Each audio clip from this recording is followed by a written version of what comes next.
Kia ora. Welcome, that is in Maori. And I've just spent the month of December on sabbatical in a most gorgeous place. Emily Bogus is a deeply relational leader, consultant, and a Unitarian Universalist ordained minister with 20 years serving, partnering with, and leading organizations. Emily is passionate about the daily practice of choosing love for ourselves and our communities in times of extraordinary change and conflict. And when I found her words, I decided I knew who I could share them with. And it is her words I share with you this morning. First, a reading from Bayo Akomolafe, and we begin with his essay, A Slower Urgency. I learned a long time ago about a particular saying from the continent I grew up on. The times are urgent. Let us slow down. The first time I heard this African saying, I knew I had happened upon something very important, something that needed to be shared at this time when the theme of urgency, the subject of 11th hour, and the prospects of an apocalypse scenario are now familiar tropes in our conversations about the future. So everywhere I was invited to speak, I offered an invitation to slow down, which seems like the wrong thing to do when there's fire on the mountain. Slowing down is thus about lingering in the places we are not used to, seeking out new questions, becoming accountable to more than what rests on the surface, seeking roots. Slowing down is taking care of ghosts, hugging monsters, sharing silence, embracing the weird. If a humanist response to, say, the killing of whales or police violence urges us to do more and more to stop these phenomena, the call to slow down reminds us that we do not simply act upon the world as if the world were external to our actions, or if we were external to it. We are the world in its ongoing actioning. As a result, we might come to examine our complicity in class issues and how the loss of immediate connections with the wild renders us poor spokespeople for the well-being of the non-human. The world is a going on together, a becoming together. This has vast implications for how we think about ourselves, others, and the world. Perhaps today's new openings in thought and action afford us an opportunity to build sanctuaries, places where people can feel safe and held, where a composting of ourselves can take place. Every day after school, the son of a well-known rabbi would enter his house, place his backpack on the dining room table, leave the house through the back door, and head into the woods behind the house. At first, the rabbi gave little thought to his son's ritual until it continued for days and then for weeks. Every day, out into the woods for almost an hour. The rabbi grew very concerned. My son, he asked one day, I notice that every day you leave our home to spend time in the woods. Are you okay? Oh, Papa, the son replied, there is no need to worry. I go into the woods to pray. It is in the woods that I can talk to God.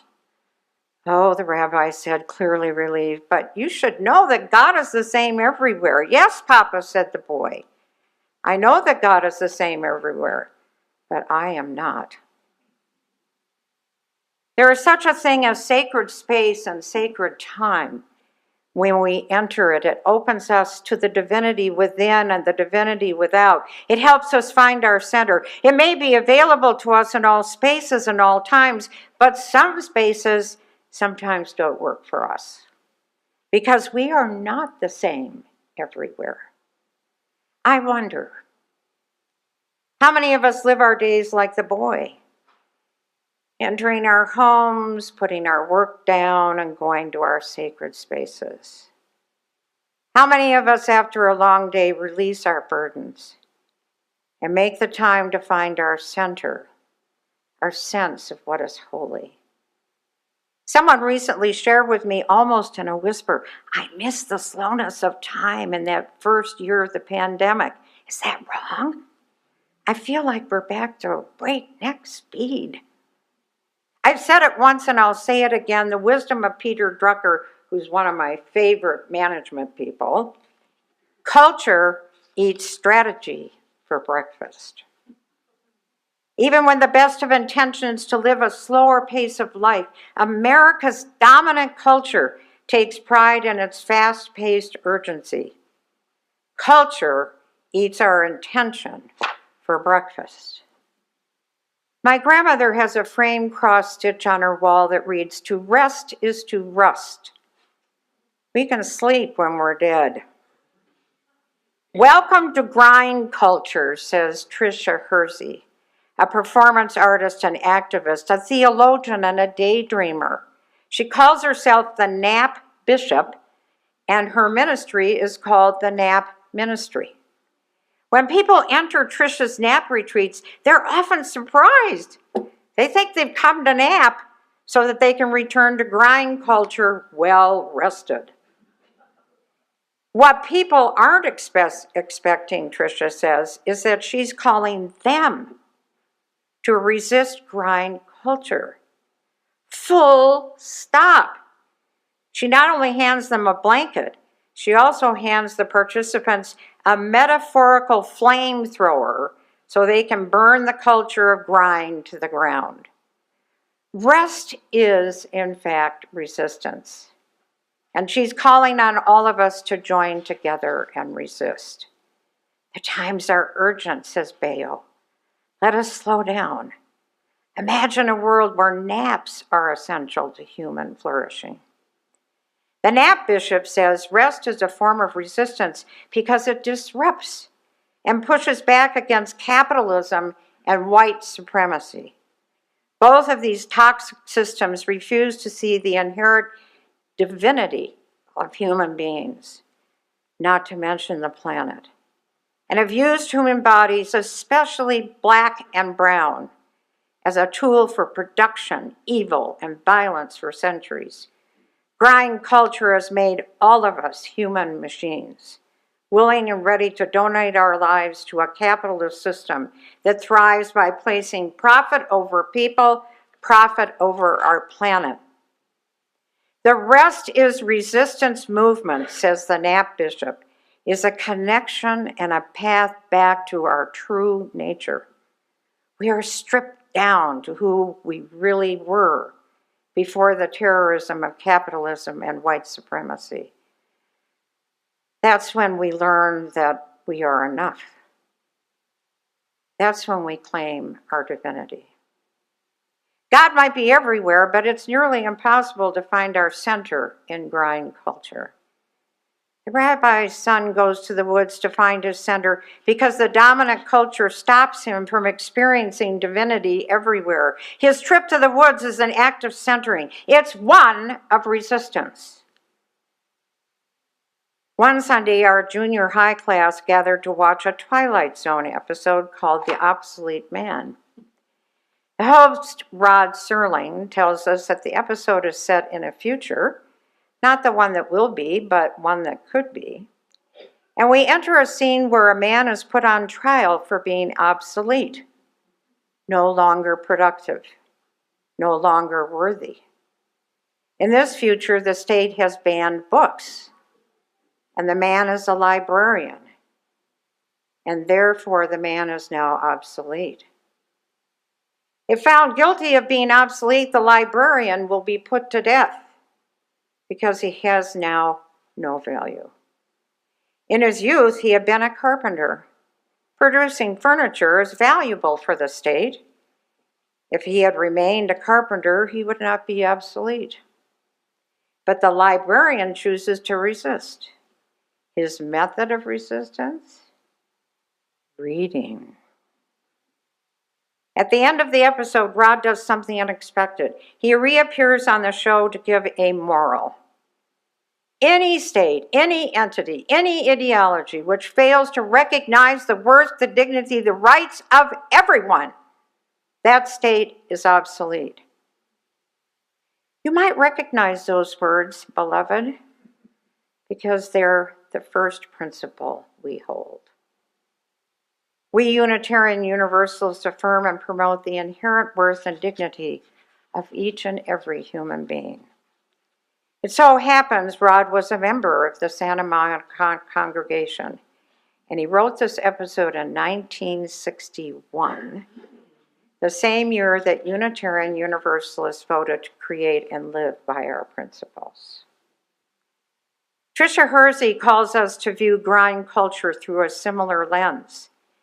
The dominant culture grounded in capitalism and white supremacy does not recognize the worth and dignity of human beings or our planet. Any state, any corporation, any religion, any entity, warns Rod, that fails to recognize the worth and dignity of life is heading towards a future in which it is obsolete.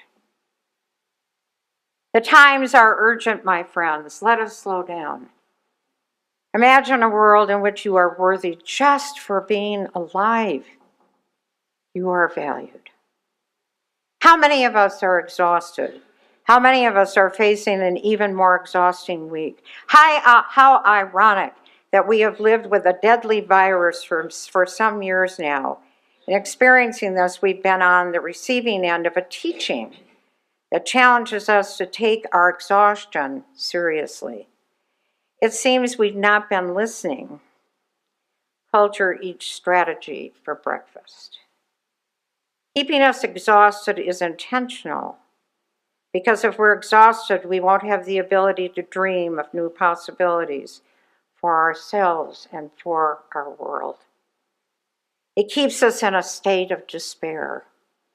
One of the tenets of Tricia's nap ministry is naps are portals to our imagination. The seeds of our future exist in our imagination. When we nap, we're connected to our dream space.